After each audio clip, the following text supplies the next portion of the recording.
wabarakatuh. Kembali berjumpa bersama saya Dr. Ingrid Tania, pengasuh kanal Dokter Herbal TV.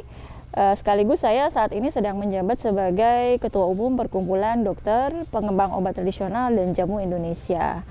Nah, pada episode kali ini saya akan membahas tentang ramuan ataupun pangan pelancar ASI.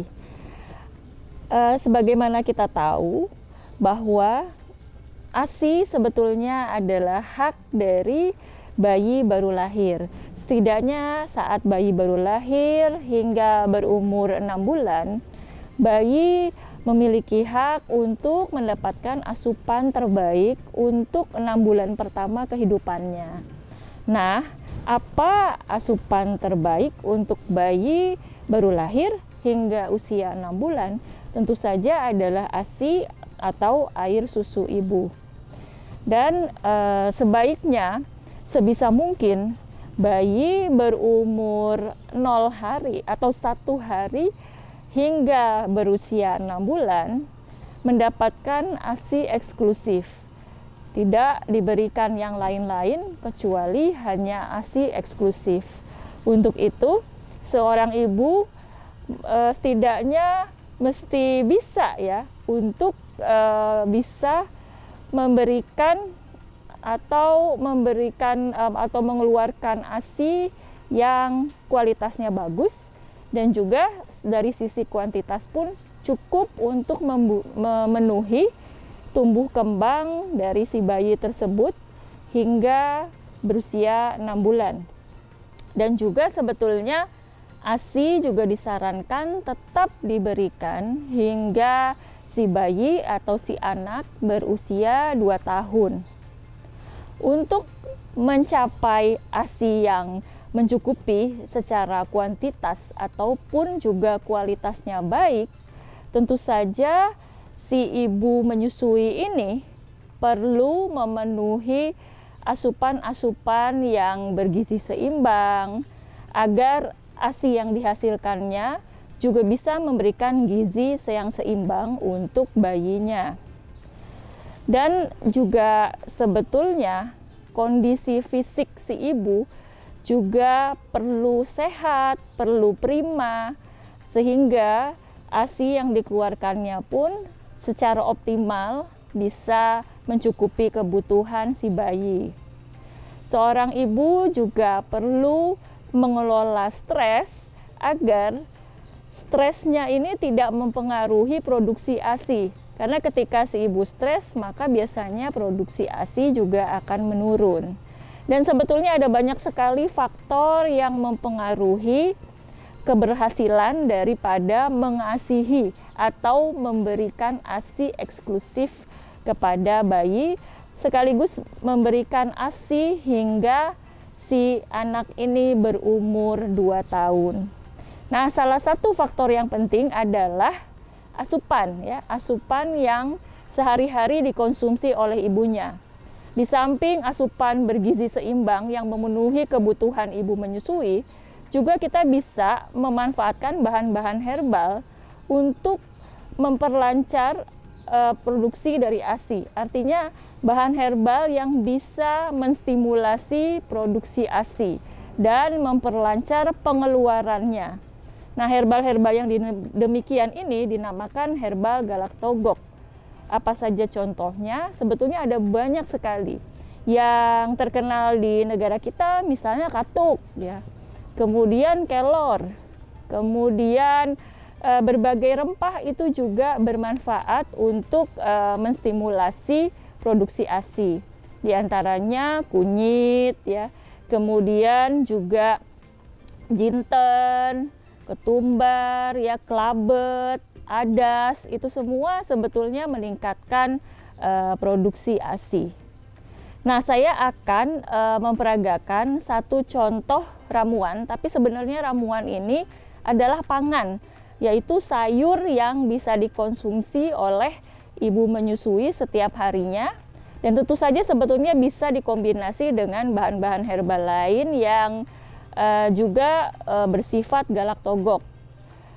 Saya akan memperagakan sayur katuk, tapi sayur katuk yang di sini agak lain dengan yang biasanya karena saya akan membuat sayur katuk yang juga dikombinasi dengan kelor dan juga dikombinasi dengan kunyit dan juga spirulina.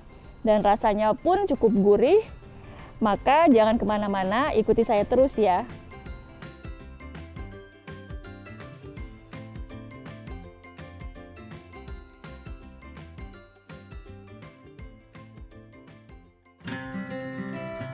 Untuk masa emas terbaik si buah hati, saya pilih ASI Herb yang memberikan bahan terbaik, standar pengolahan dan prosesnya. Bersama-sama kita jaga hak masa emas si kecil. Untuk masa emas terbaik si buah hati, saya pilih ASI Herb yang memberikan bahan terbaik, standar pengolahan dan prosesnya. Bersama-sama kita jaga hak masa emas si kecil.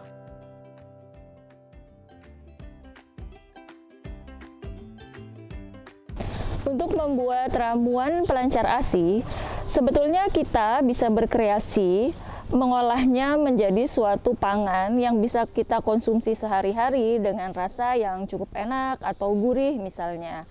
Misalnya kita bisa membuat sayur kelor digabung katuk, kemudian kunyit yang juga bersifat pelancar ASI kita bisa manfaatkan sebagai bumbunya, dan juga spirulina, ya, suatu jenis alga ya, ini juga bersifat memproduksi ASI, memperlancar produksi ASI. Itu bisa kita gabungkan juga ke dalam suatu sayur yang namanya sayur kelor katuk spirulina. Rasanya cukup gurih. Nah, caranya sebetulnya seperti kita membuat sayur bening. Pertama-tama kita didihkan air. Kita bisa masukkan air sekitar setengah liter atau 500 ml sampai 600 ml.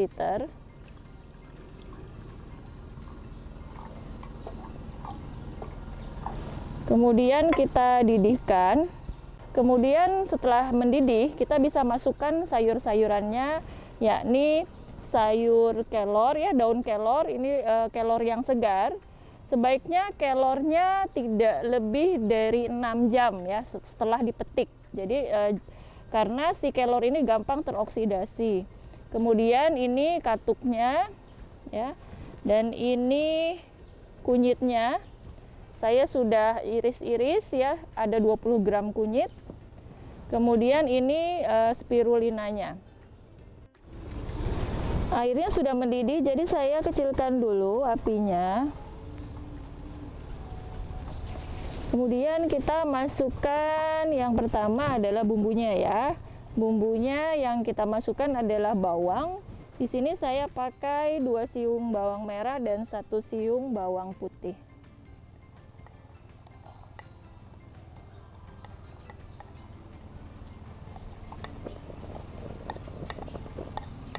Kemudian saya masukkan kunyit 20 gram. Tentu saja sudah dicuci ya, dikupas dan diiris.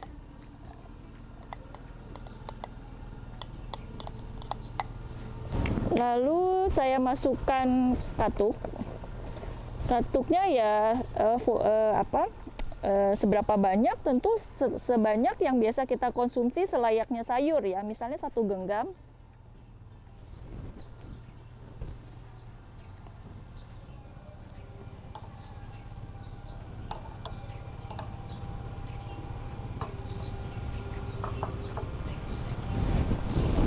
Lalu yang terakhir kita masukkan kelor untuk yang sayurnya ya.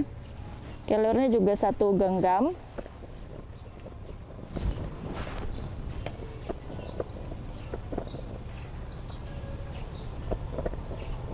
Kemudian kita tutup dan kita biarkan. Tidak perlu lama-lama ya, karena untuk sayuran segar seperti katuk dan kelor itu lebih bagus tidak dimasak terlalu lama. Jadi sebetulnya kita masak 5 menit pun nggak apa-apa, tetapi kalau dirasa katuknya masih agak keras atau kurang lunak, kita bisa masak selama 10 menit. Setelah 10 menit kita bisa matikan kompor, Lalu kita bisa masukkan spirulina dan juga garamnya. Oke, ini sudah 10 menit, jadi kompornya saya matikan, apinya saya matikan. Nah, kita bisa setelah kompornya dimatikan ini, kita bisa memberikan spirulina. Spirulina sebetulnya cukup sedikit saja, kira-kira antara 1/4 sampai setengah sendok teh.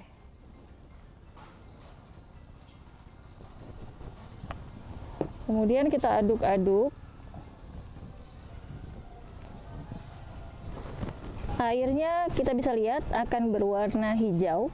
Jadi airnya ini hijau berasal dari warna spirulinanya, bukan berasal dari sayur katuk ataupun kelor. Spirulina ini sangat kaya akan makronutrien maupun mikronutrien ya. Jadi dia juga kaya protein, sehingga memang sangat baik sekali dikonsumsi oleh ibu menyusui.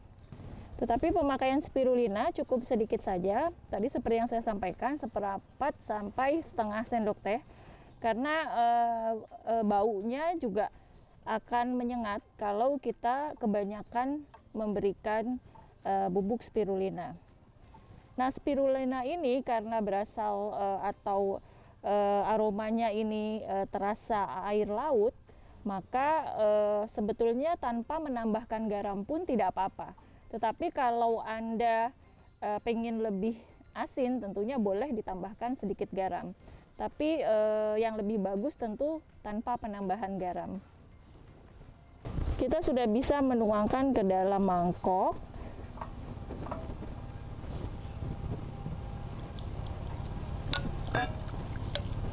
Maka jadilah ini ya, hidangan ini sayur daun katuk, kelor dengan bumbu kunyit serta spirulina.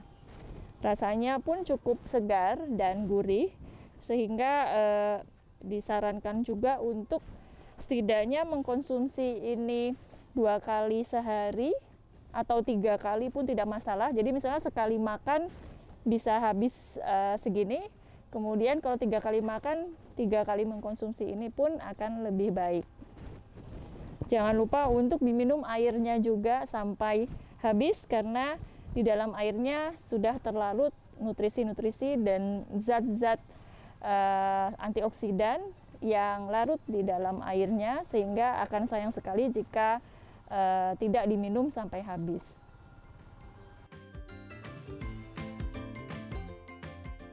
Nah, sekian peragaan sayur kelor, katuk, kunyit spirulina. Ramuan ataupun sayur ini bisa dikonsumsi setiap hari, bahkan bisa 3 kali sehari. Tapi kalau bosan tentu bisa diganti dengan herbal-herbal lain yang juga bersifat galaktogok. Jangan lupa untuk ibu-ibu menyusui tentu perlu melakukan upaya-upaya yang komprehensif demi mencapai kesuksesan menyusui tanpa merasa terbebani, tetapi menyusui dengan rasa bahagia untuk si ibunya dan juga untuk si bayinya. Semoga bermanfaat tayangan kali ini. Salam sukses menyusui dan salam sehat selalu dengan bahan alami herbal Indonesia. Saya Dr. Ingrid Tania yang ingin berpesan, jangan lupa untuk share dan juga jangan lupa untuk subscribe, like, serta bunyikan lonceng agar Anda tidak terlewat kalau ada episode-episode baru. Semoga tayangan episode-episode di Dokter Herbal TV semakin memberikan manfaat untuk kesehatan masyarakat Indonesia. Sampai jumpa. Assalamualaikum warahmatullahi wabarakatuh.